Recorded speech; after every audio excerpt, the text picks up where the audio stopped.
दोस्तों हमारा पहला प्रश्न है, नीचे दी गई श्रृंखला में अगली संख्या ज्ञात कीजिए। इसमें दोस्तों बताना है हमें इस क्वेश्चन मार्क की जगह पर कौन सी संख्या आएगी। ये दोस्तों आपका इंपॉर्टेंट प्रश्न है श्रृंखला से संबंधित। तो देखेंगे इसको हम कैसे सॉल्व करेंगे। सबसे पहले आप यहाँ पर देखेंगे 50 से कितना हो रहा है, 55 हो रहा है। यहाँ पर दोस्तों 5 बढ़ रहा है। आगे बढ़ेंगे 55 से 64 हो रहा है, यहाँ पर दोस्तों 9 बढ़ रहा है। 64 से कितना हो रहा है, 77 हो रहा है। यहाँ पर दोस्तों कितना, यहाँ पर 13 बढ़ रहा है। 77 से कितना हो रहा है, 94 हो रहा है। यहाँ पर दोस्तों कितना, यहाँ पर 17 बढ़ रहा है। कितना दोस्तों, 17 बढ़ रहा है। अब हम देखेंगे इसमें हमारा क्या पैटर्न अप्लाई हो रहा है। सबसे पहले 5 इंक्रीज हुआ, फिर 9, फिर 13, फिर 17। यानी तो हर बार क्या है, 4 बढ़ रहा है। देखिए 5 4 9, 9 4 13, 13 4 17। 17 और 4 कितने हो जाएंगे, 21। यदि हम 94 में 21 को ऐड कर दें तो हमें पता चल जाएगा क्वेश्चन मार्क की जगह पर कौन सी संख्या आएगी। जब आप 94 में 21 को ऐड करेंगे तो कितना हो जाएगा दोस्तों, 115।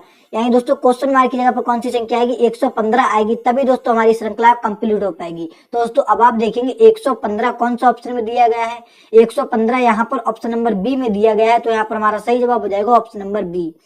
अगला प्रश्न दोस्तों देखेंगे, प्रश्न नंबर 2, नीचे दी गई श्रृंखला में अगली संख्या ज्ञात कीजिए। इसमें भी दोस्तों हमें बताना है इस क्वेश्चन मार्क की जगह पर कौन सी संख्या आएगी। ये भी दोस्तों आपका इंपॉर्टेंट प्रश्न है श्रृंखला से संबंधित। तो देखेंगे इसको हम कैसे सॉल्व करेंगे। सबसे पहले आप यहाँ पर देखिए 15 से कितना हो रहा है, 16 हो रहा है। यहाँ पर दोस्तों 1 बढ़ रहा है। 16 से 19 हो रहा है, यहाँ पर दोस्तों 3 बढ़ रहा है। 19 से 20 हो रहा है, यहाँ पर भी दोस्तों 1 बढ़ रहा है। 20 से 23 हो रहा है, यहाँ पर दोस्तों 3 बढ़ रहा है। 23 से कितना हो रहा है, 24 हो रहा है, यहाँ पर दोस्तों 1 बढ़ रहा है। 24 से 27 हो रहा है, यहाँ पर 3 बढ़ रहा है। अब हम देखेंगे इसमें हमारा क्या पैटर्न अप्लाई हुआ है। यहाँ पर देखेंगे +1 +3 +1 +3 +1 +3। अब यहाँ पर अगर हम इसी पैटर्न को फॉलो करें तो सबसे पहले क्या, 1 ऐड हुआ, फिर 3, फिर 1, फिर 3, फिर 1, फिर 3। अब हमें क्या करना पड़ेगा, 1 को और ऐड करना पड़ेगा यदि हम श्रृंखला को आगे बढ़ाएं तो 27 में जब आप 1 को ऐड करेंगे कितना हो जाएगा, 28। यानी दोस्तों इस क्वेश्चन मार्क की जगह पर कौन सी संख्या आ जाएगी, 28 आ जाएगी। तभी दोस्तों हमारी श्रृंखला है वो कंप्लीट हो पाएगी। तो दोस्तों अब आप देखेंगे 28 कौन सा ऑप्शन में दिया गया है, 28 यहाँ पर ऑप्शन नंबर डी में दिया गया है। तो यहाँ पर हमारा सही जवाब हो जाएगा ऑप्शन नंबर डी। उम्मीद करता हूँ दोस्तों ऐसे प्रश्न गलती नहीं करेंगे। अगला प्रश्न दोस्त देखेंगे, प्रश्न नंबर 3, किसी सांकेतिक भाषा में रीड को डियर लिखा जाता है तो टूअर को हमें बताना है कि टूअर को किस प्रकार लिखा जाएगा। ये दोस्तों आपका इंपॉर्टेंट प्रश्न है कोडिंग डिकोडिंग से संबंधित। ऐसे प्रश्न भी आपकी परीक्षा में 1 या 2 प्रश्न पूछे जाते हैं। तो देखेंगे इसको हम कैसे सॉल्व करेंगे। आप यहाँ पर देखिए सबसे पहले एक शब्द दिया गया रीड। रीड को इन्होंने डियर लिखा है। सबसे पहले हमें यही पता लगाना है कि इन्होंने रीड को डियर किस पैटर्न के आधार पर लिखा है। तभी दोस्तों हम बता पाएंगे जो हमसे पूछा गया है। तो इसको यहाँ पर करने के लिए हम इस तरह से इसको यहाँ पर लिख लेते हैं। अब हम यहाँ पर देखेंगे, सबसे पहले आप यहाँ पर देखेंगे आर यहाँ पर पहला है, यहाँ पर लास्ट है। दोस्तों पहले अक्षर को इन्होंने लास्ट अक्षर में चेंज कर दिया है। डी को इन्होंने जो लास्ट था इसको इन्होंने पहले ले लिया है। और दोस्तों इसमें इन्होंने इस प्रकार क्रॉसिंग मेथड का यूज किया है। दोस्तों ई आपका यहाँ आ गया, ए आपका यहाँ आ गया। यानी दोस्तों इसमें क्रॉसिंग मेथड का यूज करके जो लेटर इनको इन्होंने ऐसे ही रखा, कोई भी लेटर को चेंज नहीं करा है। अब इसी पैटर्न के आधार पर हम बता सकते हैं जो हमसे पूछा गया। हमसे पूछा गया TOUR, हमसे पूछा गया दोस्तों टूअर को किस प्रकार लिखा जाएगा। तो हम इसी पैटर्न को यहाँ पर अप्लाई करेंगे इस प्रकार। आप देखेंगे टी यहाँ आ जाएगा, आर यहाँ आ जाएगा और जो दो अक्षर रहेंगे जो आपके उल्टे होकर इस प्रकार से आ जाएंगे। तो आपका सही जवाब निकल के आ चुका है RUOT। अब आप देखेंगे RUOT कौन सा ऑप्शन में दिया गया है, यहाँ पर दोस्तों ऑप्शन नंबर सी में दिया गया है RUOT। तो यहाँ पर हमारा सही जवाब हो जाएगा ऑप्शन नंबर सी। अगला प्रश्न दोस्त देखेंगे, प्रश्न नंबर 4, यदि इंस्टीट्यूशन के लिए सांकेतिक भाषा NOITUTITSNI हो तो हमें बताना है PERFECTION के लिए किस प्रकार लिखा जाएगा। दोस्तों ये भी आपका इंपॉर्टेंट प्रश्न है कोडिंग रिकॉर्डिंग से संबंधित। तो ऐसे प्रश्नों को देखिए हम कैसे सॉल्व करेंगे। सबसे पहले यहाँ पर शब्द दिया गया इंस्टीट्यूशन। सबसे पहले हमें यही पता लगाना है कि इन्होंने इसको इस प्रकार कैसे लिखा है। अगर हम यहाँ पर ध्यान से देखें तो दोस्तों इंस्टीट्यूशन के सभी लेटर हमें इसमें देखने को मिल रहे हैं। यहाँ पर आप देखेंगे शब्द हमें दिया गया INSTITUTION।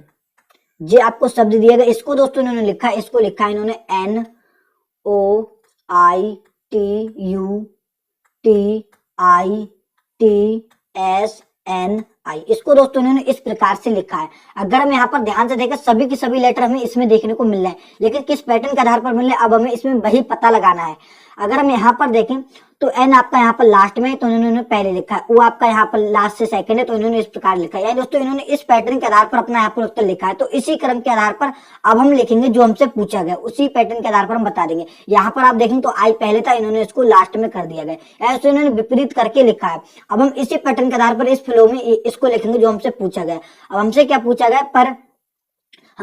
पर इफेक्शन को किस प्रकार लिखा जाएगा। तो सबसे पहले हम यहाँ पर एन को लिखेंगे। सबसे पहले किसको लिखेंगे, यहाँ पर पेन का कलर थोड़ा चेंज करके आपको बता रहे हैं। यहाँ पर सबसे पहले एन को लिखेंगे, उसके बाद किसको, ओ को, उसके बाद आई को, उसके बाद टी को, उसके बाद सी, उसके बाद ई, उसके बाद एफ, उसके बाद आर, उसके बाद ई, उसके बाद पी। तो दोस्तों अब आपका जो सही उत्तर निकल के आ चुका है NOITC। अब आप देखेंगे NOITC, आप देखेंगे NOITCEF REP कौन सा ऑप्शन में दिया गया है, यहाँ पर दोस्तों ऑप्शन नंबर डी में दिया गया। आप चाहते तो आप एक ही लेटर से अपने दो ऑप्शन हटा सकते थे। आपने देखा एन से स्टार्ट है तो पहला ऑप्शन तो हो नहीं सकता, यहाँ पर तीसरा ऑप्शन भी नहीं हो सकता, दो ऑप्शन बचे। आप इसमें लास्ट का लेटर देखते हैं, इसमें पी दिया गया और इसमें ई दिया गया। तो यहाँ पर हमें क्या चाहिए, हमें चाहिए पी, क्योंकि यहाँ पर भी पी दिया गया। तो यहाँ पर आपका सही जवाब हो जाता है यहाँ पर ऑप्शन नंबर डी। उम्मीद करता हूँ दोस्तों ऐसे प्रश्न गलती नहीं करेंगे।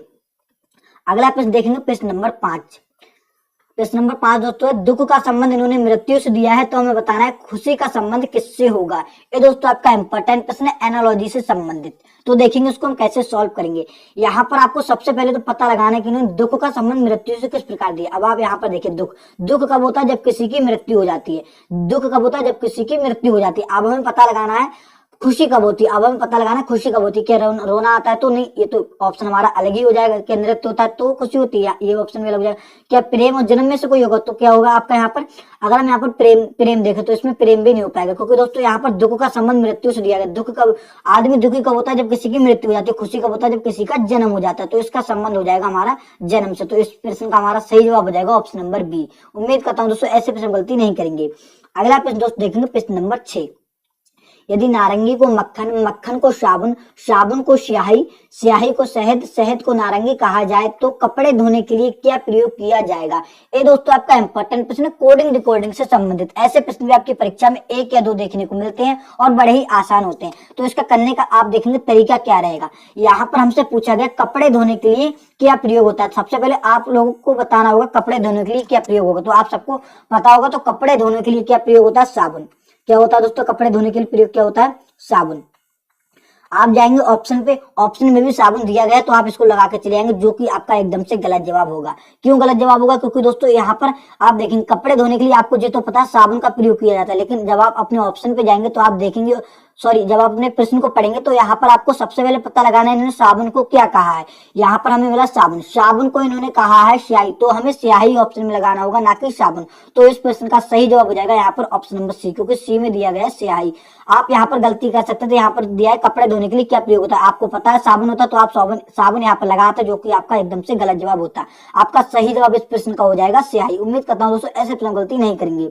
नेक्स्ट प्रश्न देखेंगे दोस्तों, प्रश्न नंबर 7। प्रश्न में लुप्त पद ज्ञात कीजिए। इसमें दोस्तों हमें बताना है क्वेश्चन मार्क की जगह पर कौन सी संख्या आएगी। देखिए ऐसे प्रश्न जब भी आपकी परीक्षा में पूछा जाए तो आपका इसमें करने का तरीका क्या रहेगा। आप सबसे पहले करेंगे प्लस माइनस, उसके बाद आप भाग लगा सकते हैं, उसके बाद गुणा, उसके बाद अगर कोई संख्या है किसी का स्क्वायर तो आप स्क्वायर, घन, कुछ भी करके आप यहाँ पर पैटर्न पता लगा सकते हैं। अब देखिए मैं अगर आपकी जगह परीक्षा में बैठा होता तो किस तरह से संबंध लगाता। सबसे पहले मैंने देखा कोई प्लस वाला पैटर्न तो इसमें नहीं है। अगर मैं यहाँ पर 9 और 11 को ऐड करके देखूं तो 9 और 11 कितने हो जाएंगे, 20। यहाँ पर इसको ऐड करके देखूं 6 और 23 कितने हो जाएंगे, 29। अगर मैं 20 और 29 को ऐड करूं, 20 और 29 को दोस्तों यदि मैं ऐड करूं तो कितना हो जाएगा, क्या 49 मिल जाएगा। तो हाँ 49 देखने को मिल रहा है। क्या अगर मैं 20 और 29 को ऐड कराऊं तो मुझे 49 देखने को मिल रहा है। ऐसे मुझे क्या चाहिए, इस बीच वाली संख्या को चाहिए। अब मैं अगले जो आकृति दी गई उसमें चेक करूंगा कि उसमें भी यही पैटर्न अप्लाई हो रहा है या नहीं हो रहा है। यदि मैं यहाँ पर 7 और 12 को ऐड करूं तो 12 और 7 कितना हो जाएगा, 19। यहाँ पर मैं प्लस लगाऊंगा।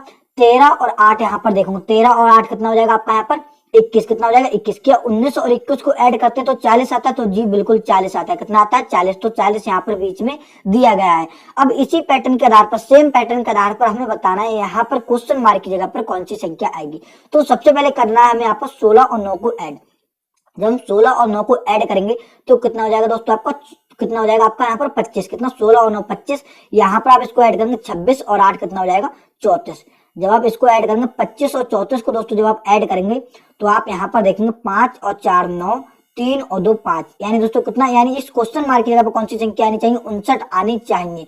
तो दोस्तों अब आप देखेंगे 59 कौन सा ऑप्शन में दिया गया है, 59 यहाँ पर ऑप्शन नंबर सी में दिया गया है। तो यहाँ पर हमारा सही जवाब हो जाएगा ऑप्शन नंबर सी। उम्मीद करता हूँ दोस्तों ऐसे प्रश्न गलती नहीं करेंगे। अगर आप इस दोस्त देखेंगे प्रश्न नंबर 8 है, नीचे दिए गए घन के चित्रों के आधार पर बताएं कि त्रिभुज के विपरीत सतह पर कौन सी आकृति होगी। इसमें हमें बताना है त्रिभुज के विपरीत कौन सी आकृति होगी। अब देखिए जी आपका पासा संबंधित इंपॉर्टेंट प्रश्न है। जब भी आपकी परीक्षा में ऐसा प्रश्न पूछा जाए तो आपको क्या करना है, जो पासा दिए गए इसका दोस्तों आपको कंपेयर कराना होता है। कंपेयर कराने के लिए आपको देखना है कोई भी दो पासा आपको यहाँ पर लेना है और कंपेयर कराने के लिए आपको समान आकृति ढूंढनी होती है। यदि हम यहाँ पर कंपेयर करा के देखें, यदि हम यहाँ पर दूसरे पासे का कंपेयर तीसरे पासे के साथ करा के देखें तो कंपेयर कराने के लिए हमें यहाँ पर कॉमन आकृति ढूंढना पड़ेगी। हमने यहाँ पर देखा इसमें पंचभुज इसमें भी दिया गया, पंचभुज इसमें भी दिया गया। जब भी एक आकृति कॉमन मिल जाए तो उसके बाद क्या करते हैं, हम इसको क्लॉकवाइज घुमा लेते हैं। अब देखिए इस प्रकार से जो आपकी पंचभुज आकृति है, सबसे पहले जी आ जाएगा, उसके बाद आयत आ जाएगा, उसके बाद क्या आ जाएगा, त्रिभुज आ जाएगा। हमने क्या करा, इस पासे को क्लॉकवाइज घुमा लिया। अब इसी पैटर्न के आधार पर इसको भी हम यहाँ पर घुमाएंगे। तो सबसे पहले क्या आपका यहाँ पर पंचभुज वाली आकृति आ जाएगी, इस प्रकार से पंचभुज वाली आकृति आ जाएगी। उसके बाद क्या आ जाएगा, उसके बाद आपका सर्कल आ जाएगा, उसके बाद आपका यहाँ पर क्वेश्चन मार्क यानी ये इसको क्या बोला गया, चिन्ह आ जाएगा। तो अब हमसे देखेंगे, हमसे क्या पूछा, हमसे त्रिभुज के विपरीत पूछा था। तो आपस में क्या जी, आपस में एक दूसरे के विपरीत है। हमसे क्या पूछा, हमसे पूछा था त्रिभुज के विपरीत। तो त्रिभुज के विपरीत क्या आ गया, क्वेश्चन मार्क, यानी देखेंगे इसको इन्होंने क्या कहा है, इसको इन्होंने कहा है चिन्ह। तो अब आप देखेंगे चिन्ह यहाँ पर ऑप्शन नंबर सी में दिया गया है। तो यहाँ पर हमारा सही जवाब हो जाएगा ऑप्शन नंबर सी। उम्मीद करता हूँ दोस्तों ऐसे प्रश्न गलती नहीं करेंगे। अगला प्रश्न दोस्त देखेंगे प्रश्न नंबर 9। एक औरत की ओर इशारा करते हुए एक लड़की ने कहा, वह मेरे पिता के अकेले पुत्र की दादी की पुत्रवधू है। औरत लड़की से किस प्रकार संबंधित है। ये दोस्तों आपका इंपॉर्टेंट प्रश्न है, ब्लड रिलेशन से संबंधित। अब देखिए ऐसे प्रश्नों को आप कैसे सॉल्व करेंगे बिना पेन उठाए। अब देखिए मैं आपकी जगह होता तो क्या करता, मैं खुद से रिलेट करके इस प्रश्न को सॉल्व करता। यहाँ पर प्रश्न करा, एक औरत की ओर इशारा करते हुए एक लड़की ने कहा, क्या कहा, वह मेरे पिता के अकेले, अब मेरे पिता के अकेले पुत्र यानी मैं खुद हुआ, मेरे पिता के अकेले पुत्र यानी मैं खुद, पुत्र की दादी यानी मेरी दादी की पुत्र वधु यानी मैं अकेला पुत्र, मेरी दादी की पुत्र वधु, मेरी दादी की पुत्र वधु यानी वो, आप यहाँ पर देखेंगे सबसे पहले लेकिन वह मेरे पिता के अकेले पुत्र यानी मेरे पिता के अकेले पुत्र यानी मैं खुद हुआ, मेरे पुत्र की दादी यानी मेरे पुत्र की दादी मेरे पिता की कौन है, माँ, उसकी पुत्र वधु है। औरत लड़की से किस प्रकार संबंधित है, यानी वो उससे क्या कहेगा, तो वो उससे क्या कहेगा, माँ कहेगा। तो अब आप देखेंगे माँ कौन सा ऑप्शन में दिया गया है, माँ यहाँ पर ऑप्शन नंबर बी में दिया गया है। तो यहाँ पर हमारा सही जवाब हो जाएगा ऑप्शन नंबर बी। अगर दोस्तों आप इसमें थोड़ी सी प्रैक्टिस कर लेते हो तो आप ऐसे प्रश्नों का उत्तर चुटकियों में दे सकते हैं। आप क्या करेंगे, खुद को रिलेट करके सॉल्व करेंगे और आप यहाँ पर देखेंगे जिससे पूछा, जिसके पीछे से लगा आप उसका यहाँ पर संबंध पता लगाएंगे तो आपका यहाँ पर बड़े आसान तरीके से उत्तर आ जाएगा। नेक्स्ट प्रश्न देखेंगे दोस्तों प्रश्न नंबर 10। नीचे दिए गए शब्दों का बैन आरेख बनाइए। आपको जो कुछ शब्द दिए गए, यहाँ पर दिया गया पशुओं, गायों और कुत्तों, इनके बीच आपको क्या करना है दोस्तों, बैन आरेख बनाना है। और दोस्तों इस प्रश्न का उत्तर आप सभी दोस्तों को कमेंट बॉक्स में बताना है। चलिए मिलते हैं किसी और एक नेक्स्ट इंटरेस्टिंग वीडियो में, जब तक के लिए दोस्तों जय हिंद।